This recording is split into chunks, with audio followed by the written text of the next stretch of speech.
এই গোপন বৈঠকের মধ্য দিয়ে আবারও প্রমাণিত হলো যে যুক্তরাষ্ট্রের খেলা সম্ভবত এখনো থামেনি।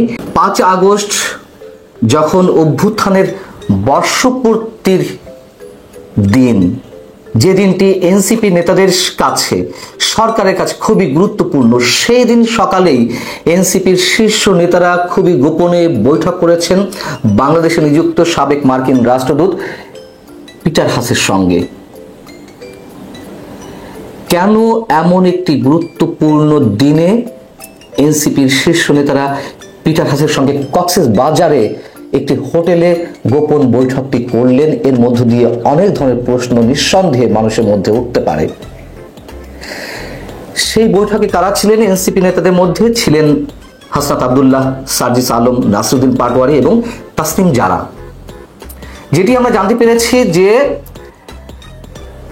এই বৈঠকের জন্য খুবই তড়িঘড়ি করে মঙ্গলবার সকালে বিমানের একটি ফ্লাইটে এনসিপির এই নেতারা কক্সবাজার পৌঁছান। সেখানে একটি বৈঠকে পিটার্সের সঙ্গে বৈঠক করেন এবং নিঃসন্দেহে এটুকু বলতে পারি যে এই বৈঠক পূর্ব নির্ধারিত ছিল না। এবং অভ্যুত্থানের যে বর্ষপূর্তির দিনটি 5 আগস্ট, যে দিনটি বর্ণাঢ্য আয়োজনে, বর্ণিল আয়োজনে, নানান কর্মসূচির মধ্য দিয়ে সরকারিভাবে পালিত হচ্ছে, যেই দিনটি এই কথিত বিপ্লবী বা অভ্যুত্থানকারীদের কাছে খুবই গুরুত্বপূর্ণ, এবং যেই দিন ডক্টর মোহাম্মদ ইউনূস এই এনসিপি নেতাদের দাবির পরিপ্রেক্ষিতে জুলাই ঘোষণাপত্র উপস্থাপন করতে যাচ্ছেন, সেই দিনই পিটার হাসের সঙ্গে তড়িঘড়ি করে এই গোপন বৈঠক কেন? খুব স্বাভাবিকভাবেই এটি মানুষের মধ্যে উদ্বেগ সৃষ্টি করতে পারে। এবং আমরা এটুকু আশঙ্কা করতে পারি, এই প্রশ্নগুলো তুলতে পারি, তাহলে কি ঘটতে যাচ্ছে, কি হতে চলেছে, নতুন কোনো দৃশ্যপট আমাদের সামনে উপস্থাপিত হতে যাচ্ছে কিনা। এবং নিশ্চয় আপনারা এও জানেন যে অভ্যুত্থানের বর্ষপূর্তির একদিন আগে 4 আগস্ট সন্ধ্যায় ডক্টর মোহাম্মদ ইউনূসের কাছে, যিনি মাস্টার মাইন্ড সারা বিশ্বের কাছে পরিচয় করিয়ে দিয়েছেন এই উপাধিতে, সরকারের সেই তথ্য সম্প্রচার বিষয়ক উপদেষ্টা মাহফুজ আলম তার ভেরিফাইড ফেসবুক পেজে একটি স্ট্যাটাস দিয়েছিলেন। সেটি পরবর্তীতে আবার এডিট করেছেন, পরবর্তীতে সেটি আবার তুলেও নিয়েছেন, ডিলিট করেছেন। মধ্য কথা সেটি ছিল হচ্ছে, তিনি লিখেছেন 111-এর পদধ্বনি শোনা যাচ্ছে, যেখানে সেনাবাহিনী সর্বান্তকরণে সার্বিক জায়গা থেকে সরকারকে সহযোগিতা করছে। শুধু সরকারকে সহযোগিতা করা নয়, যাদের মাধ্যমে ডক্টর মোহাম্মদ ইউনূস ক্ষমতায় বসেছেন সেই এনসিপি নেতাদেরকে সব ধরনের প্রোটোকল দিচ্ছে তাদের নিরাপত্তার জন্য। শুধু সেনাবাহিনীও নয়, রাষ্ট্রের সব ধরনের আইন শৃঙ্খলা রক্ষাকারী বাহিনী তাদেরকে নিরাপত্তা দিয়ে যাচ্ছে। সেখানে কেন আবার 111-এর গন্ধ তিনি খুঁজে পেলেন? এই মন্তব্য করে তিনি আসলে কি বোঝাতে চাইলেন, কাদেরকে অ্যাটাক করতে চাইলেন, এবং আসলে কিছু ঘটতে যাচ্ছে কিনা সেটা নিয়েও আমি প্রশ্ন তুলেছি। যদি তারা এতই জনপ্রিয় হয়ে থাকে, তাহলে কেন সেনাবাহিনীর এ ধরনের কোনো ষড়যন্ত্র থাকবে? এবং আমরা এও জানি গত 31 বা 30 জুলাই প্রধান উপদেষ্টার press secretary mister Shafiqul Alam তিনি জানালেন, তিনি মন্তব্য করলেন যে আগামী 5-6 দিন খুবই ক্রুশিয়াল ডেজ, খুবই গুরুত্বপূর্ণ দিন, এবং এই 5-6 দিনের মধ্যে বোঝা যাবে সরকার কোন দিকে যেতে চলেছে বা দেশ কোন দিকে যাচ্ছে। কি ঘটার কথা এই 5-6 দিনের মধ্যে? নতুন আবার কোন ম্যাটিকুলাস ডিজাইন আঁকা হচ্ছে আমরা জানি না। এবং এই যে পিটার হাস, তার সম্পর্কে আমরা জানি 2024 সালের 7 জানুয়ারি নির্বাচনের আগে তার যে তৎপরতা বাংলাদেশের রাজনীতিতে, সেখান থেকে তিনি খুব গুরুত্বপূর্ণ হয়ে উঠলেন। তৎকালীন বিরোধী দলীয় নেতাদের অনেকের কাছে তিনি ভগবান হিসেবে আবির্ভূত হয়েছিলেন। তাকে বাংলাদেশের সেই সময়ের জন্য অথবা সাম্প্রতিক সময়ের জন্য তাকে অনেকে রহস্যময় পুরুষ বলে মন্তব্য করেন। সেই রহস্যময় পুরুষের সঙ্গে এনসিপি নেতাদের এমন গুরুত্বপূর্ণ একটি দিনে কেন গোপন বৈঠক? যদিও আমরা জানতে পেরেছি ডক্টর মোহাম্মদ ইউনূসের যে অনুষ্ঠান মঙ্গলবার, তার আগেই তারা আবার বিশেষ অবস্থায় বা বিমানের কোনো ফ্লাইটে তারা ঢাকা পৌঁছাবেন। যতটুকু জানা গেছে ডক্টর মোহাম্মদ ইউনূস আগামী 2026-এর 13ই ফেব্রুয়ারি জাতীয় নির্বাচনের তারিখ ঘোষণা করতে পারেন এবং একটি গুঞ্জন শোনা গেছে বা বিভিন্ন গণমাধ্যমে অসমর্থিত সূত্রে এই ধরনের খবর বের হচ্ছে। সেই নির্বাচনের তারিখটি ঠেকানোর জন্য নাকি পিটার হাসের দ্বারস্থ হয়েছেন এনসিপি নেতারা। তারা তাকে বোঝাতে গেছেন যে কোনো অবস্থাতেই যেন ডক্টর মোহাম্মদ ইউনূস নির্বাচনের তারিখ ঘোষণা না করেন। যদিও এই নির্বাচনের তারিখ ঘোষণা না ঘোষণার মধ্যে দিয়ে আমি তেমন বিশেষ কোনো পার্থক্য দেখি না, এর আগে আমি অনেকবার মন্তব্য করেছি, তারপরেও তারা সেটি ঠেকাতে চান। এবং এই ছাত্র নেতাদের সঙ্গে যে যুক্তরাষ্ট্রের একটা গভীর যোগাযোগ ছিল, যে অভ্যুত্থানটি সংগঠিত হয়েছে সেখানে অবশ্যই সাধারণ মানুষ ইনভলভমেন্ট ছিল, কিন্তু সাধারণ মানুষ শুধু চেয়েছে শেখ হাসিনা সরকারের পতন বা শেখ হাসিনার পদত্যাগ। এর পেছনে যে নানান ষড়যন্ত্র ছিল তা তো মানুষ জানতো না। সেই ষড়যন্ত্রগুলো কারা করেছে, কাদের ডিজাইন ছিল, এখন তো নিজের মুখে অনেকে দাবি করছেন। জামাত ইসলামী দাবি করছে এই আন্দোলন তাদের ছিল, এই ডিজাইনটা সম্পূর্ণ তাদের ছিল। তারা কিছুতেই বোঝাতে চায়নি সাধারণ মানুষের সামনে যে এই আন্দোলন তাদের, যাতে সব শ্রেণী পেশা মানুষের ইনভলভমেন্ট ঘটে। শিবিরের নেতারা, এনসিপির নেতারা, সাবেক সমন্বয়কদের অনেকে তো দাবি করছে কিভাবে পুলিশ হত্যা করে ঝুলিয়ে রাখা হয়েছিল ইলেকট্রিক পোস্টের সঙ্গে। তাদের হাতে যে স্নাইপার রাইফেল গেল, সেই স্নাইপার রাইফেলের গুলিতে পুলিশ মারা গেল, সাধারণ মানুষের অনেকে মারা গেলেন। কিভাবে তাদের হাতে স্নাইপার রাইফেল গেল, এখন সবকিছুই বের হচ্ছে। শেখ হাসিনার পতন কতটা অনিবার্য ছিল কিংবা অনিবার্য ছিল না সেই বিতর্কে আমি যাব না, এর মধ্যে অনেকবার বলেছি সে সঙ্গে। কিন্তু আবারও যে মার্কিন যুক্তরাষ্ট্রের সঙ্গে এই আন্দোলনকারীদের একটি গভীর সখ্যতা ছিল, মার্কিন যুক্তরাষ্ট্রের প্ল্যানিংয়েই তারা সবকিছু করেছে, তা প্রমাণ হতে চলেছে আবারও নতুন করে। এবং মার্কিন যুক্তরাষ্ট্রের যে প্লট নির্মাণ করা ছিল সেটিও আমরা জানি। নানানভাবে এখন আন্তর্জাতিক পর্যায়ে সেই বিচার বিশ্লেষণগুলো উঠে আসছে। কলম্বিয়া ইউনিভার্সিটির জনমিতি বিষয়ের অধ্যাপক রাষ্ট্রবিজ্ঞানী ডেভিড জেফ্রি স্যাক্স তিনি একটি লেখা লিখেছেন আন্তর্জাতিক গণমাধ্যমে। সেখানে তিনি 2 দিয়ে 4 মিলিয়ে এটি উপস্থাপন করার চেষ্টা করেছেন যে শেখ হাসিনার বিরোধী অভ্যুত্থানে যুক্তরাষ্ট্রের হাত ছিল, যেভাবে হাত ছিল পাকিস্তানের ইমরান খান সরকারের পতনের জন্য বা পতনের বেলায়। এবং যুক্তরাষ্ট্রের ইউএস এইডের $29 মিলিয়ন বাংলাদেশের রিজিম চেঞ্জ করার জন্য যে ব্যবহৃত হয়েছে, এই কথা তো ডোনাল্ড ট্রাম্প তিনি নিজে উচ্চারণ করেছেন। অতএব এটি অভ্যুত্থান ছিল ঠিকই, সাধারণ মানুষ নেমেছিল, কিন্তু তাদের আবেগকে পুঁজি করে তাদেরকে নামতে বাধ্য করা হয়েছিল। সেই পুরনো কথা বারবার যা আমি বলি আবারও বলছি। পিটার ডি হাস তার সঙ্গে এই গোপন বৈঠকের মধ্য দিয়ে, এনসিপি নেতাদের এই গোপন বৈঠকের মধ্য দিয়ে আবারও প্রমাণিত হলো যে যুক্তরাষ্ট্রের খেলা সম্ভবত এখনো থামেনি। এবং আর একটা প্রমাণ, আবারও নতুন করে নয়, পুরনো কথা বলি, এই এনসিপি কিন্তু এখনো পর্যন্ত করিডোর ইস্যুতে, বিদেশিদের হাতে বন্দর তুলে দেওয়ার ইস্যুতে, মার্কিন যুক্তরাষ্ট্রের সঙ্গে শুল্ক চুক্তিতে যে গোপন শর্তগুলো মানা হয়েছে সরকারের পক্ষ থেকে, সেসব কোনো বিষয়ে টু শব্দটি উচ্চারণ করেনি।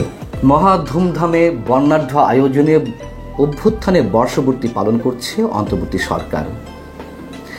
এবং আমাদের কারোর কি এই যে বর্ষপূর্তি অনুষ্ঠান মহা ধুমধামে আয়োজন হচ্ছে, তার প্রতি মানসিকভাবে কোনো ধরনের অ্যাটাচমেন্ট আছে? হাতে গোনা মুষ্টিমেয় কিছু মানুষ বাদে। এই 1 বছরে আমরা কি পেয়েছি? অনেক ধরনের হিসাব বিকাশ। শুধু তার মধ্য দিয়ে বলবো, নোবেল বিজয়ী অধ্যাপক তার ক্ষমতার মসনদকে পাকাপোক্ত করতে একটা প্রজন্মকে এই 1 বছরে পুরোপুরি ধ্বংস করে দিয়েছেন। আসছে সে বিষয়। শোনা যাচ্ছে যে মঙ্গলবার বিকালে তিনি নায়কের বেশে ঘোষণাপত্র পাঠ করবেন এবং সেখানে নাকি আগামী 2026-এর 12ই ফেব্রুয়ারিতে নির্বাচন অনুষ্ঠানের একটি তারিখও ঘোষণা করতে পারেন। এবং এই তারিখ ঘোষণার মধ্য দিয়ে আবারও তিনি রীতিমতো 5 মাসের জন্য নিরাপদে থাকবেন। তিনি বলবেন যে আমি তো নির্বাচনের তারিখ ঘোষণা দিয়েছি, কেন 5 মাসের জন্য নিরাপদ থাকবেন? স্পেসিফিক্যালি এই সময়টির কথা বলছি, যেহেতু ফেব্রুয়ারিতে নির্বাচন হলে তার 50-60 দিন আগে নির্বাচন কমিশন তফসিল ঘোষণা করবে। তার আগ পর্যন্ত কোনো রাজনৈতিক দল তো আর কোনো ট্রু শব্দটি উচ্চারণ করতে পারবে না, তারা শুধু নির্বাচন নিয়েই থাকবে। কিন্তু একটা সময় দেখা যাবে যে ডিসেম্বর আসতে না আসতেই এমন কিছু ঘটিয়ে ফেলা হবে, নির্বাচন আর হবে না। আচ্ছা, ধরে নিলাম যে নির্বাচন হলো বা হবে, কারণ কি মনে করার কোনো কারণ আছে যে ডক্টর মোহাম্মদ ইউনূসের অধীনে কোনো ধরনের নির্বাচন সুষ্ঠু নিরপেক্ষ হতে পারে?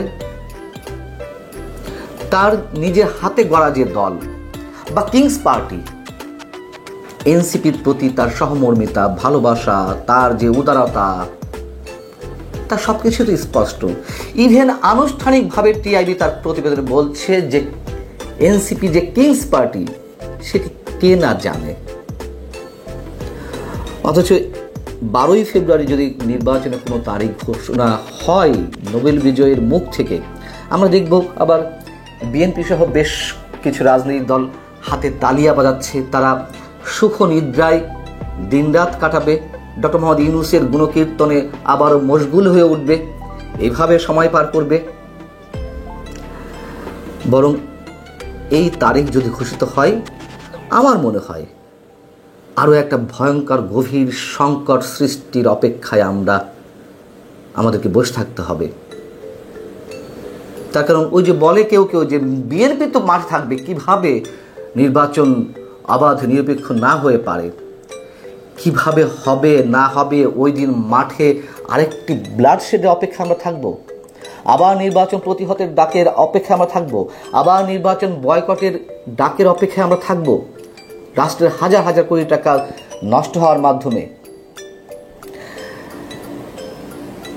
জ্বলন্ত একটা নমুনা যে কি করতে চাইছে সরকার। এই যে ঘোষণাপত্র উপস্থাপন করা হবে, সেই ঘোষণাপত্রকে সংবিধানের কোনো না কোনো অংশে জুড়ে দেওয়ার জন্য দাবি জানিয়েছে ছাত্রদের একটি অংশ বা এনসিপি, এবং সেটি হয়তো হবে কোনো না কোনোভাবে। এত বড় একটি বিষয়ে হাতে গোনা 3টি রাজনৈতিক দল বাদে আর কোনো রাজনৈতিক দলের সঙ্গে নাকি কোনো ধরনের কোনো আলোচনা করা হয়নি, তাদের হাতে খসড়া তুলে দেওয়া হয়নি, কেউ কোনো ধরনের কোনো ব্যাখ্যা বা বিশ্লেষণ করার সুযোগ পায়নি, মতামত দেওয়ার সুযোগ পায়নি। এই হচ্ছে ডক্টর মোহাম্মদ ইউনূসের আগামী দিনের পথ চলার রোডম্যাপের নমুনা। আমাদেরকে আপনারা কেউ গত 1 বছরে উল্লেখযোগ্য একটা ভালো কাজের নমুনা দেখান যেটি ডক্টর ইউনূস সরকার করতে পেরেছে। চারিদিকে শুধু ধ্বংসের খেলায় মেতে উঠেছে। বিশেষ করে যেটি বলছিলাম শুরুতে, যে একটা প্রজন্মকে ধ্বংস করে দিয়েছে। ছাত্র সমাজের একটি বিশাল অংশকে ব্যবহার করে তিনি তার চেয়ার নিরাপদ রাখতে চেয়েছেন। এই ভদ্রলোক ছাত্রদের দিয়ে রিসেট বাটন প্রেস করিয়েছেন, প্রেস করানোর চেষ্টা করে যাচ্ছেন অনবরত। মুক্তিযুদ্ধকে নিয়ে তুচ্ছ তাচ্ছিল্য করার সাহস দেখিয়েছে এনসিপির এই সাবেক ছাত্ররা কিংবা সাবেক সমন্বয়করা শুধুমাত্র ডক্টর মোহাম্মদ ইউনূসের আশকারার মাধ্যমে। একটা দিনের জন্য তিনি দেশের শিক্ষা ব্যবস্থা নিয়ে কথা বলেননি। তিনি নাকি আবার অধ্যাপক, সবাই তাকে স্যার বলে। একটা দিনের জন্য তিনি ছাত্রদেরকে পড়াশোনার কথা বলেননি। অটোপাসের ব্যবস্থা করিয়ে দিয়ে সেলিব্রেশনের ব্যবস্থা করেছেন এই প্রজন্মকে। তিনি তাদের দিয়ে শেখানোর চেষ্টা করেছেন শুধুমাত্র ব্যবসায়ী হতে আর রাজনীতিবিদ হতে। এখন তারা পড়াশোনা করতে চায় না, সবাই টাকা বানানোর চিন্তায় মশগুল, টাকা বানানোর মেশিন বানানোর চিন্তায় ব্যস্ত। বিপরীতে তিনি কি করেছেন? এই সুযোগগুলো দিয়ে তিনি তার আখের গুছিয়ে নিয়েছেন। কি ধরনের আখের গুছিয়েছেন আমরা এর আগে অনেকবার বলেছি, আপনারা সবাই জানেন। যারা তাকে ক্ষমতায় বসিয়েছে তাদের কোনো অপকর্মের বিরুদ্ধে তিনি কখনো ট্রু শব্দটি উচ্চারণ করেননি। চাঁদাবাজ দখলবাজদের বিরুদ্ধে তিনি কোনো ব্যবস্থা গ্রহণ করেননি, বরং উৎসাহিত করেছেন, মব ভায়োলেন্সকে উৎসাহিত করেছেন। সেটিকে বলা হয়েছে প্রেশার গ্রুপ হিসেবে। যারা মব ভায়োলেন্স সৃষ্টি করছে তাদেরকে বলা হয়েছে প্রেশার গ্রুপ। তার পারিষদ বর্গের পক্ষ থেকে তার প্রেস সেক্রেটারি সহ ডক্টর মোহাম্মদ ইউনূস সাহেবের আশকারায় এনসিপি এতটাই বেপরোয়া হয়ে উঠেছে যে গত 1 বছর মানুষ যেন পুরোপুরি অবরুদ্ধ অবস্থায় কাটিয়েছে। এবং এই এনসিপির যতটা না মানে যতটা ভালো কিছু করার কথা ছিল বা তারা করতে পারত, শুধুমাত্র ডক্টর মোহাম্মদ ইউনূসের আশকারায় তারা ভুল পথে পরিচালিত হয়েছে। এই সমন্বয়করা কি মনে করেন নিজেকে? বিপ্লব করেছেন, বিপ্লবে কি পরিবর্তন এনেছেন? মানুষ তো সমর্থন দিয়েছিল তাদের আন্দোলনকে, এটা তো সত্য কথা। অপরিসীম ভালোবাসা তাদের প্রতি স্থাপিত হয়েছিল। শেখ হাসিনার বিরুদ্ধে মানুষ যে ক্ষোভে ফুঁসছিল, সেই জায়গা থেকে মানুষ তাদেরকে সমর্থন দিয়ে রাজপথে নেমে এসেছিল। যদি সমর্থন সাধারণ মানুষ না দিত তাহলে তারা অভ্যুত্থানের সৃষ্টি হতো না, কিন্তু সমর্থন দিয়ে তারা পরবর্তীতে বুঝতে পারছে কি গভীর ষড়যন্ত্রের ফাঁদে এই মানুষরা পা দিয়েছেন, কি গভীর ষড়যন্ত্র ছিল এই অভ্যুত্থানের পিছনে। চাঁদাবাজি, দখলবাজি, তদবির বাণিজ্য কি না করেছে ডক্টর ইউনূসের অনুগতরা। এবং শুধুমাত্র আমরা যেটা দেখেছি, এনসিপির নেতারা, এই সাবেক ছাত্র সমন্বয়করা কেবল তাদের ঔদ্ধত্যের প্রকাশ ঘটিয়েছে, চারিদিকে ভয়ের সংস্কৃতি সৃষ্টি করেছে। আমাদের হাজার বছর সংস্কৃতির উপরে আঘাত এসেছে। সংখ্যালঘুরা নিরাপদে থাকতে পারেনি একটা দিনের জন্য।